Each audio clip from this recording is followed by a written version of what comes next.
Hello, सबको जय मसीह की और प्रेज़ द लॉर्ड। आप सबका मैं स्वागत करता हूँ इस समय हमारी स्टडी के अंदर जो हम करने जा रहे हैं। और ये स्टडी का जो नाम है this is the journey of giants of faith. Basically जो विश्वास के जो योद्धा हैं उनकी उनकी जो गाथा है जो बाइबल के अंदर हमारे सामने है, उसके ऊपर हम अध्ययन करेंगे। और इस समय जो है विशेष रूप से जब हमारा देश और पूरी दुनिया लॉकडाउन के अंदर है, तो ये अच्छा समय है कि हम अपने अपने विश्वासों को जांचें और चेक करें कि हम अपने विश्वास में कहाँ खड़े होते हैं, या what is the scale and value of our faith. और ये बड़ा अच्छा चैप्टर है जो कि हमारी बाइबल में मिलता है, जो कि पूरा विश्वास के योद्धाओं की गाथा है। इब्रानियों उसका 11 अध्याय, लेकिन उससे पहले हम देख सकते हैं कि उसका 12 अध्याय पहले और 2 पद जो है वहाँ पे लिखा हुआ है, इस कारण जबकि गवाहों का ऐसा बड़ा बादल हमको घेरे हुए, तो आओ हर एक रोकने वाली वस्तु और उलझाने वाले पाप को दूर करके वे दौड़ जिसमें हमें दौड़ना धीरे से दौड़े,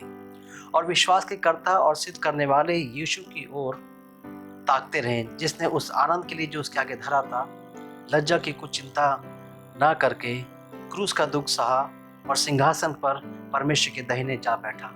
तो 12 अध्याय जो बोलता कि अब जबकि गवाहों का बड़ा बादल हमको घेरे हुए, तो आओ हम हर एक रोकने वाली वस्तु उलझाने वाले पाप को दूर करके वो दौड़ जिसमें हमें दौड़ना है धीरज से दौड़े, और विश्वास के कर्ता और सिद्ध करने वाले यीशु की ओर ताकते रहे। तो ये 12 अध्याय में बताता कि बड़ा बादल एक घेरे हुए हैं। तो वो जो बादल है वो पास्ट में अगर हम देखें तो पुराने नियम के जितने भी योद्धा हैं जिनकी गाथा 11 अध्याय के अंदर मिलती है, ये बादल उनकी गवाहियों का है। इसलिए उनको उनके जीवन के द्वारा उनके विश्वास का अध्ययन करके उनके विश्वास की और अपनी दृष्टि को लगा के हम जो है मोटिवेशन को प्राप्त कर सकते हैं। हमारी वर्तमान जो परिस्थिति है, जो सिचुएशन है, लॉकडाउन की समस्याओं की, अनसर्टेनिटी की, उसके अंदर हम अपने विश्वास के लिए एक उत्साह को प्राप्त कर सकते हैं। और जैसा इसमें बताएगा कि वो दौड़ जिसमें हमें दौड़ना धीरे से दौड़े, सारे उलझाने और रुकाने वाली वस्तु को दूर करके। तो इस समय में बहुत सारी चीजें हो सकती हैं ऐसे जो आपको उलझा दें। इस समय बहुत सारे पाप ऐसे हो सकते हैं, प्रलोभन हो सकते हैं जो आपको जो है उस दौड़ से बाहर कर दें। लेकिन प्रभु का वचन कह रहा है वो दौड़ हमें धीरज से दौड़ना। धीरज का जो मतलब है वर्ड जो है patience, that is basically the meaning is that the spirit which never give up. तो बेसिकली इस पत्री लिखने वाला जो कि पॉल है वो ये कह रहा है विश्वासियों को जो कि इस समय संकट में, दुख में, मुसीबत में थे और ट्रायल में थे, टेम्पटेशन में थे और परसिक्यूशन में थे, उनको कह रहा है that you are part of that race, never give up, look back, पीछे की तरफ देखो उन योद्धाओं को। वो आप उनसे अलग नहीं है, आपकी परिस्थिति जैसा अनुभव आज मैं और आप कर रहे हैं उन सब से होके पास्ट में जो ये योद्धा है विश्वास के, उन सब लोगों ने अनुभव करा है। इसलिए गवाहों का बड़ा बादल है। ये गवाहों का बड़ा बादल जो है ये हमारे लिए एक उत्साह का कारण है। पर दूसरी चीज साथ में वो कह रहा है विश्वास के कर्ता और सिद्ध करने वाले यीशु की ओर ताकते रहो। और दूसरी तरफ जो जो वर्तमान और फ्यूचर के लिए जो मोटिवेशन वो हमें दे रहा है वो ये कह रहा है fix your eyes on Jesus. उस विश्वास के कर्ता और सिद्ध करने वाले को ताकते रहो, जो वर्ड है उसका मतलब है fix your eyes. Fix your eyes किसके ऊपर? सिचुएशन के ऊपर, परिस्थिति के ऊपर, दुर्घटना के ऊपर? No, fix your eyes on Jesus who is giver and perfecter of faith. उसकी ओर ताकते रहो, क्योंकि यीशु मसीह ने भी अपने जीवन से उस विश्वास का हमारे सामने एक सही उदाहरण साबित करा है। क्योंकि बाइबल बताती है वो हमारे समान हर प्रकार से परखा गया लेकिन निष्कलंक निकला।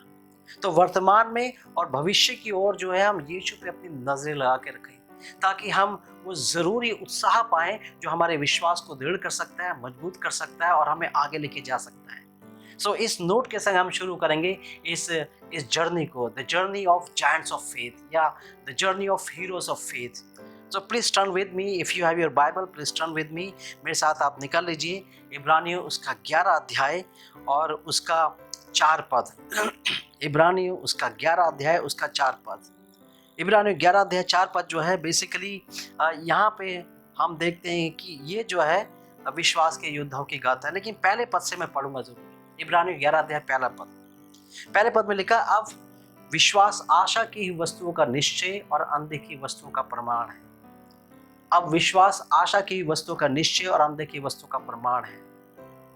Now faith is assurance of things hoped hope for, a conviction of things not seen, Bible ये बताती है। और this is the beautiful beautiful description of faith.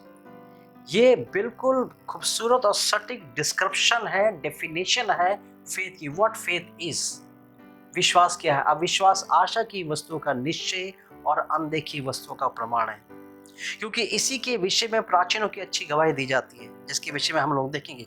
पद 3 में लिखा है, पद 3 में लिखा है, विश्वास ही से हम जान जाते हैं कि सारी सृष्टि की रचना परमेश्वर के वचन के द्वारा हुई। ये नहीं कि जो कुछ देखने में आता है वह देखी हुई वस्तु से बना है। विश्वास ही से हाबिल ने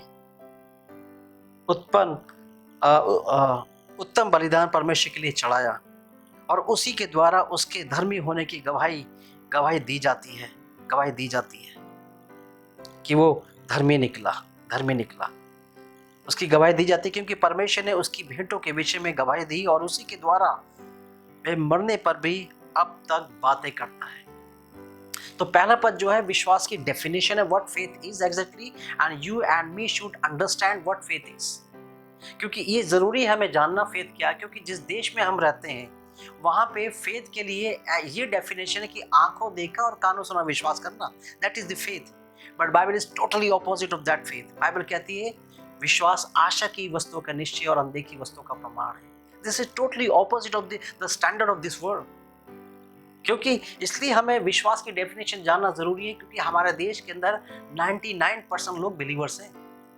but how you are different from those people? कैसे आपका विश्वास और आपका जीवन उन विश्वासी लोगों से भिन्न है? क्योंकि आपका जो विश्वास है उसकी डेफिनेशन टोटली डिफरेंट। वो कह रहा है अब विश्वास आशा की वस्तुओं का निश्चय और अनदेखी वस्तुओं का प्रमाण है। और प्राचीनों की अच्छी गवाही उसी विश्वास के आधार पर दी जाती है कि उन्होंने इसी प्रकार के डेफिनेशन के साथ अपने विश्वास को जिया है। और विश्वास ही से हम जान जाते हैं, हमारे विश्वास का जो बुनियाद है वो है परमेश्वर और उसकी सृष्टि जो है उसके विषय में, कि परमेश्वर ने सब कुछ जो बनाया है वो आउट ऑफ नथिंग बनाया है। एवोल्यूशन के ऊपर जो है स्टूडेंट्स और टीचर्स और साइंटिस्ट जो विश्वास करते हैं कि एक बिग बैंग थ्योरी थी, सब कुछ उसमें से बन गया। No, but Bible says God created everything out of nothing. जब तक आपका विश्वास परमेश्वर की मूलभूत चीज पे आधारित नहीं होगा, वो स्थिर नहीं होगा, वो अंडरस्टैंड नहीं करेगा, आप आगे विश्वास में नहीं बढ़ पाएंगे। सबसे पहले विश्वास में बढ़ने के लिए आपको और मुझे ये जानना है कि परमेश्वर हमारा सृष्टि करता है, और उस परमेश्वर ने जो कुछ बनाया है सब कुछ उसने जीरो से बनाया है। Out of nothing he created everything. इसलिए let's see the first character in this journey. और पहला जो कैरेक्टर है वो है हाबिल का नाम लिखा है विश्वास के योद्धाओं की गाथा के अंदर, the journey of giants of faith basically. इसके ऊपर हम देखें, by faith Abel offered the better sacrifice than Cain, ये लिखा है वचन में। और ये स्टोरी जो है जब हम उत्पत्ति में आते हैं उसके 4 अध्याय के अंदर आते हैं, शुरू में जबकि ये कहानी है, जबकि ये घटना है।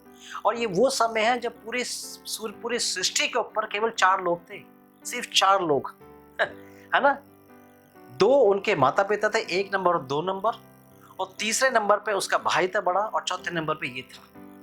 तो ये घटना उस समय की है जब पृथ्वी पे सिर्फ 4 लोग थे, और उस समय की घटना है। और ये 4 लोग जो थे इसमें से 2 तीसरे और चौथे नंबर के जो लोग थे, एक किसान था, एक जो है मवेशियों को रखता था, जानवरों को पालता था, उनको रखता था।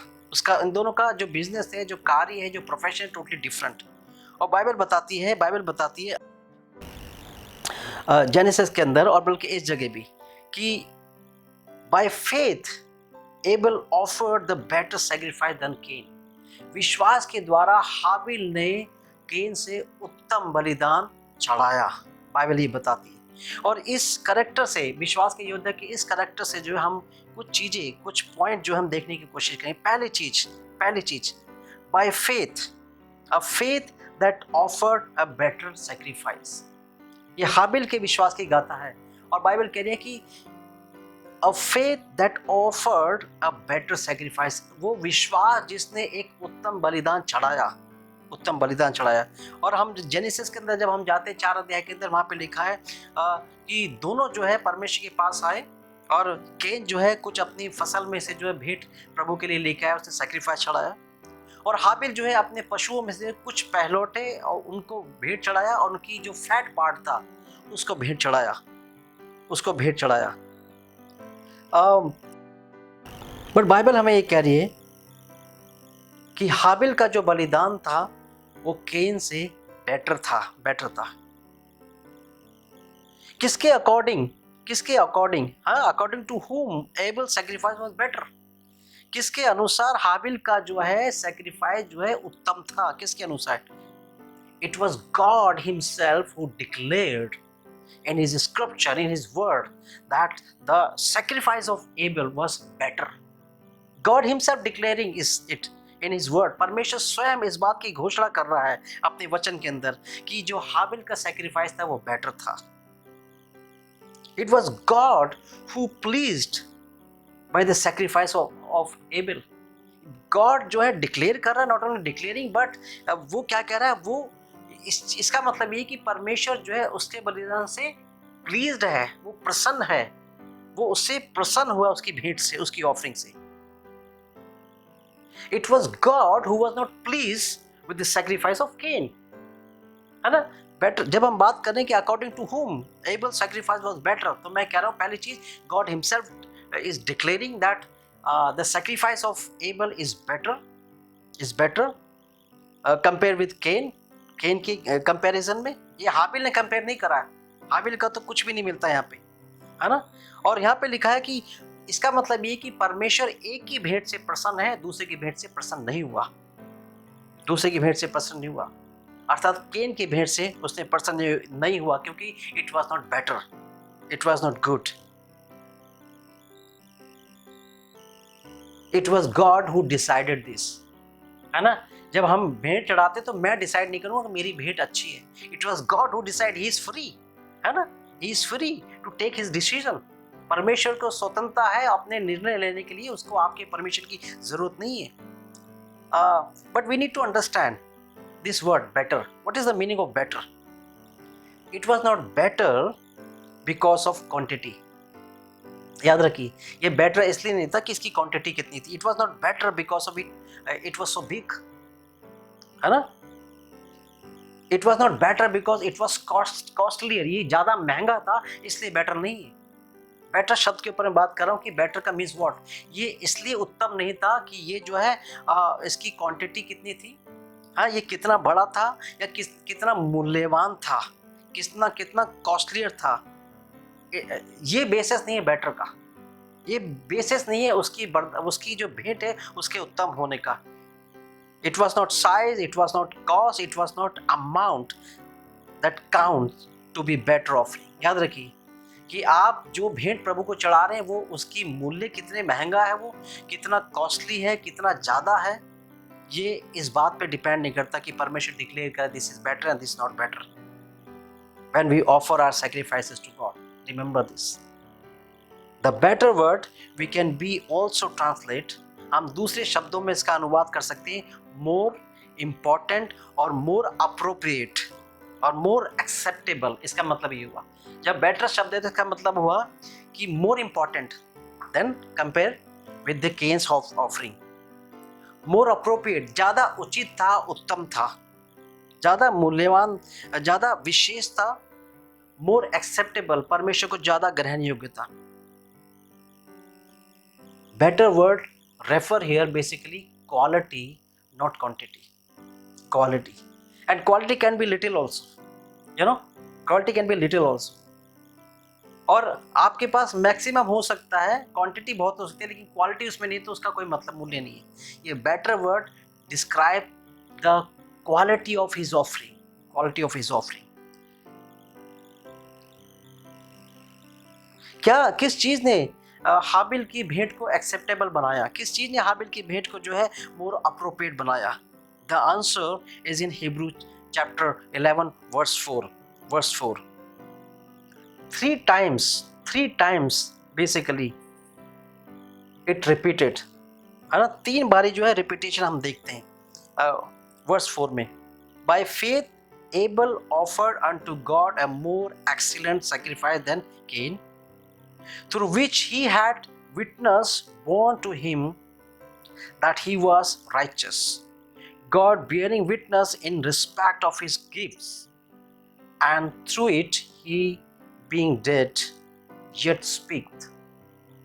है ना, यहाँ पे लिखा विश्वासी से हाबिल ने केन से उत्तम बलिदान परमेश्वर के लिए चढ़ाया, उसी के द्वारा मतलब विश्वासी के द्वारा, विश्वास के द्वारा उसके धर्मी होने की गवाही दी गई, क्योंकि परमेश्वर ने उसी के द्वारा मतलब विश्वास के द्वारा भेंटों के विषय में गवाही दी, और उसी के द्वारा वे मरने पर भी अब तक बातें करता है। उसी के द्वारा जो बार बार वर्ड है, रिपीटेड है 3 times, it means by faith alone, by faith alone, by faith, by faith, by faith.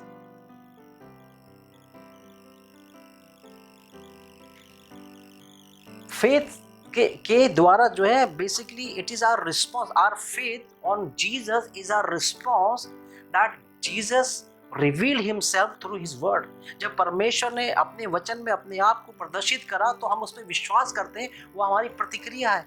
और 3 बार यहाँ पे लिखा है by faith, by faith, by faith he offered better sacrifice and God himself is declaring that.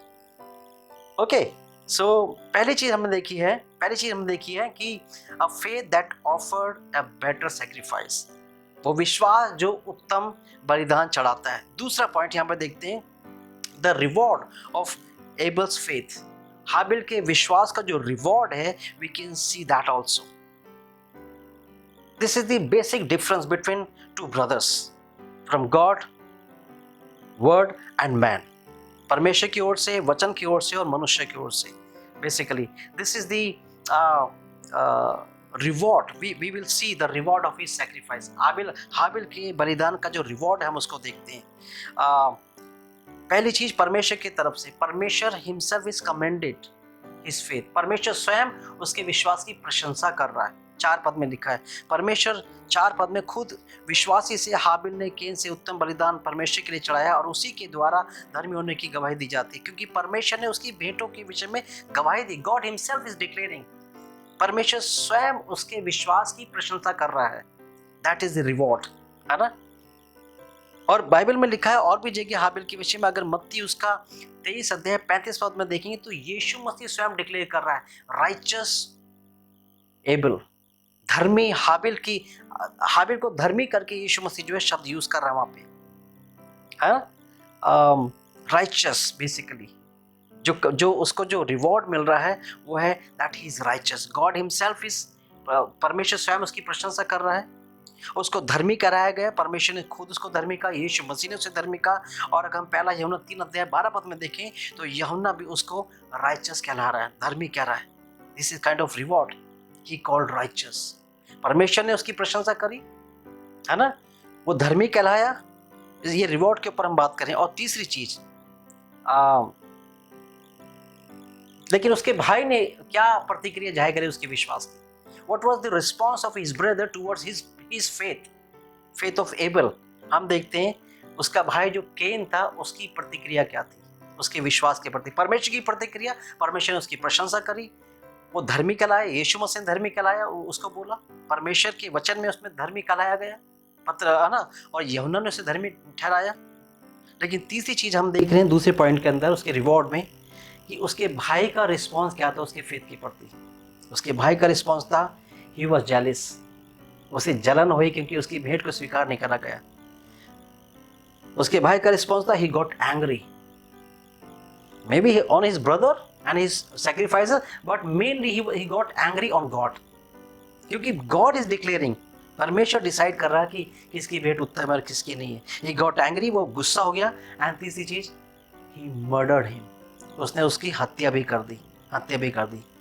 और यूहन्ना 15 अध्याय 18-19 पद में यीशु मसीह कहते हैं कि संसार तुमसे बैर करता है क्योंकि तुमसे पहले उसने मुझसे बैर करा। अगर तुम संसार के होते तो वो तुमसे प्रेम करता, लेकिन क्योंकि तुम संसार में हो, संसार के नहीं हो, इसलिए तुमसे बैर करता है। मित्रों, our faith defines who we are. हमारा विश्वास जो है इस कंट्रास्ट को उत्पन्न करता है इन दिस वर्ल्ड। मित्रों, in this world if you, Bible बताती है 2 तीमुथियुस 3:12 में, अगर कोई भक्ति का जीवन जीना चाहता है तो वो सताया जाएगा।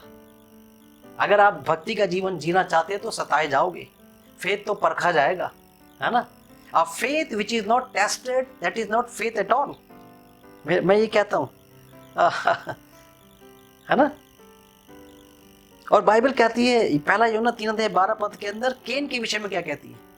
हाबिल के विषय में कहती है वो धर्मी था, लेकिन केन के विषय में कहती है don't be like him, don't be like him. It means don't offer sacrifice like Cain, you should not have faith like Cain, you should not react like Cain, don't be like Cain।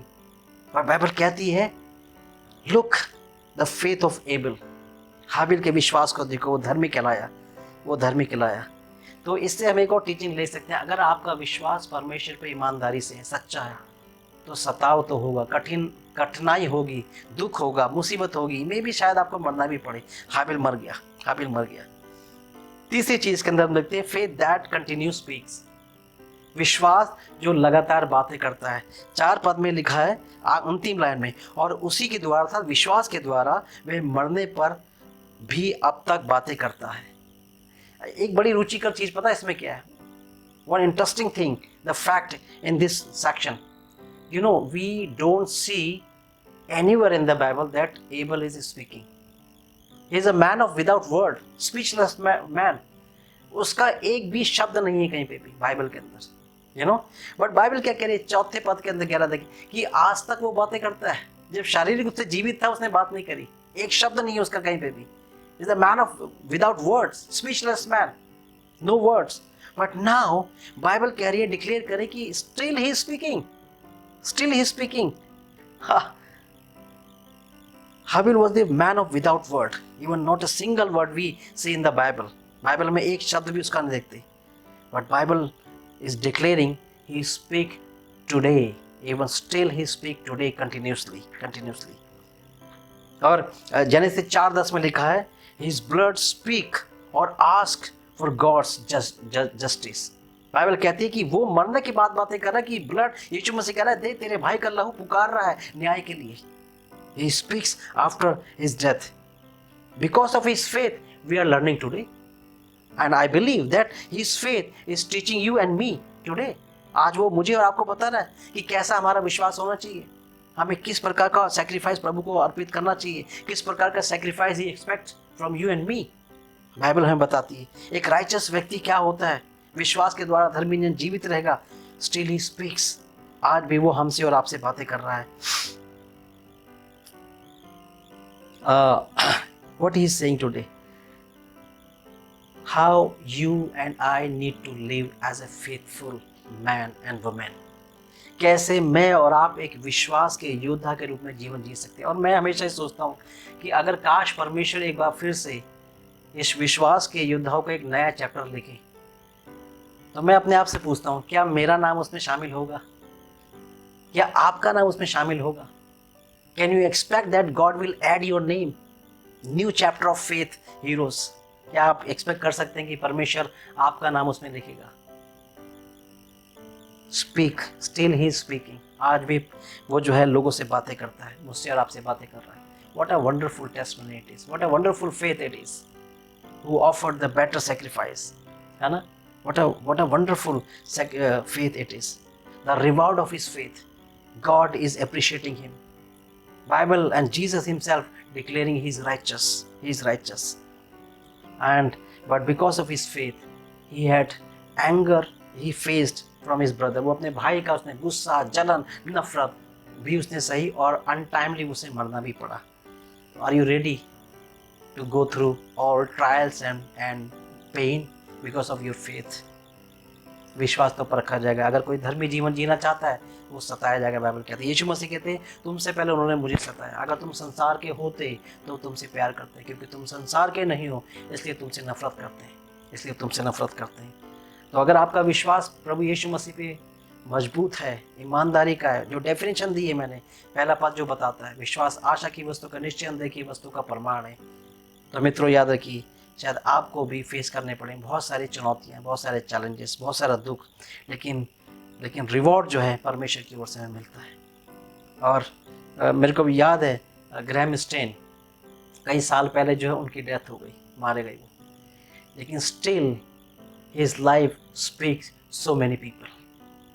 आज भी उनका जीवन जो है बहुत सारे लोगों के लिए उत्साह का कारण, बहुत सारे लोगों के विश्वास को मजबूत करने का कारण है। सेम हाबिल का जीवन, speechless man, wordless man, but still he is an great encourager for you and me, for your faith and my faith. God bless you, और प्रभु आप सबको आशीष दे।